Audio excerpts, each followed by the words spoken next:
Ito, baka marami pa ang hindi nakakaalam. Ang pag-usapan natin dito ay regarding sa toilet seat cover. Okay?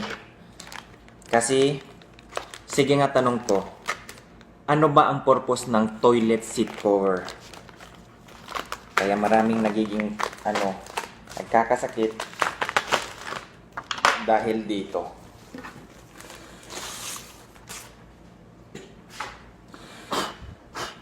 Ayan. Actually, bago pa yan. Okay. Mas bago.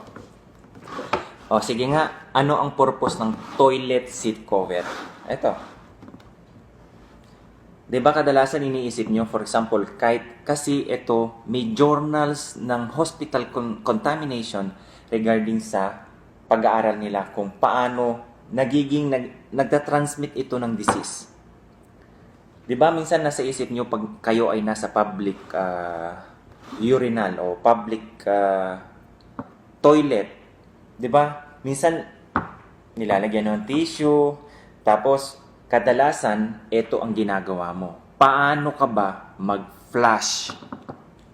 Kasi yun ang kanilang kasi mga scientists ang nag-test niyan na ang ginawa nila kung may epekto ba ang pagpa-flush na nakabukas ang cover ng toilet, ano ang epekto niyan? Meron silang ginawang studies at research na patunay na nagkakakos nga ng contamination. So kung kadalasan ang ginagawa, karamihan, di ba? Yung nakaupo ka sa toilet, tapos kapag natapos mo na lahat ng gagawin mo dyan, sabay pindot sa may flusher. Ito lalo na kapag yung ginagamit nyo o yung toilet nyo ay yung bowl nyo ay pressurized. Okay? O kaya yung flush is sobrang lakas ng pressure. Okay. Meron din naman, hindi ito applicable doon sa mga, siyempre sa ating mga Pilipino, meron yung gumagawa, binubuhusan natin ng balde pag nagpa-flush. Itong tinutukoy ngayon at base sa pag-aaral nila, yung gumagamit ng flusher. Yung ganyan, malakas yung tubig. Yun ang isang dahilan kung bakit nag-spread ng contamination. Paano nangyari yun? Kasi base sa pag-aaral nila, kapag ikaw nakaupo dyan at nag-flush ka, merong tinatawag na bioaerosols na hindi nakikita ng mata na pwedeng tumalsik yan sa air o sa atmosphere. At alam mo ba ang sabi nila, ang pinaka-advice, kadalasan ganito, 'di ba? Na yung toothbrush, malapit lang malapit lang sa may lagayan ng ano. Ang advisable na layo dapat ng inyong pinaglalagyan ng toothbrush sa bowl ay mas malayo pa sa 1.5 meters. Tandaan niyo 'yan, nakalagay yan sa journal. 1.5 meters away sa bowl. Kahit yung pinagliliguan o yung bathroom, dapat separate daw. Okay? So, siyempre dun sa mga yan, may mga datong kailangan separate, 'di ba? Sa atin kasi kung malapit na lang yung pinagliliguan dito. Pero kahit naman siguro kung yung bowl nyo at may cover, may tamang gamit din yan. Baka ang akala nyo, sige nga, ano bang akala nyo sa cover na to? Kapag sinara nyo, para yung amoy hindi lalabas, para yung amoy hindi sa loob ng CR. Hindi. Hindi lang yun ang purpose niyan. Ang tamang paggamit daw nitong, bagong-bago pa yan. Ang tamang paggamit daw nitong seat cover, bowl cover, ay, for example, ikaw na ay ginawa mo na kung ano yung dapat mong gawin. Okay? Tapos na yan.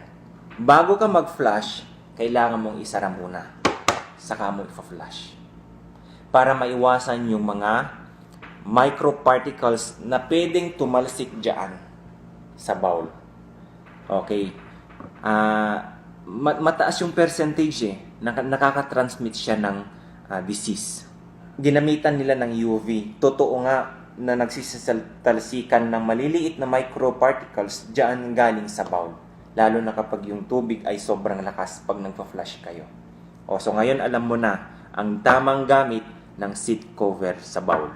Aminin mo, ikaw din, di ba pag nagpa-flush ka, di ba nakabukas yung pinto niyan, pag na-flush ka, pinapanood mo pa yun na umiikot yung tubig. O, di ba? Tinitingnan, binabantay mo pa yun, oh, ganda. Dapat hindi ganun, okay? Pag nag-flush ka, tapos na lahat yung gagawin mo dyan, sarap yung pinto sa may flush. Batcha na. Okay? Huwag mo nang... diba? Kadalasan ganyan eh. Oh.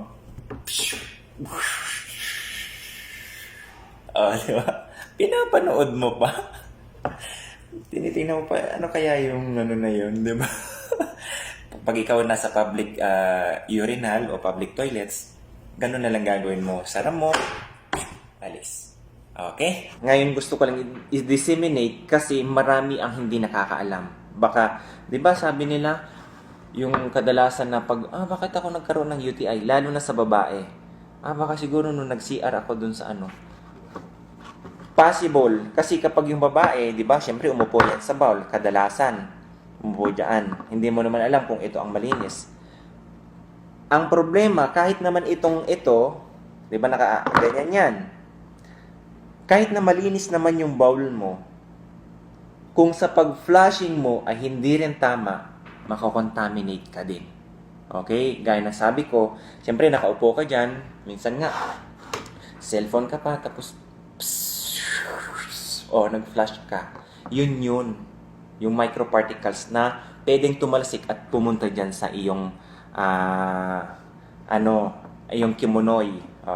Pwedeng tumalsik yan at pumunta doon na hindi mo alam kung anong klase ng bacteria o viruses na pwedeng dumapo dyan na galing dito sa bowl. Hindi mo naman alam, lalo na pag ikaw gumagamit, for example, ng public utility toilets, comfort room.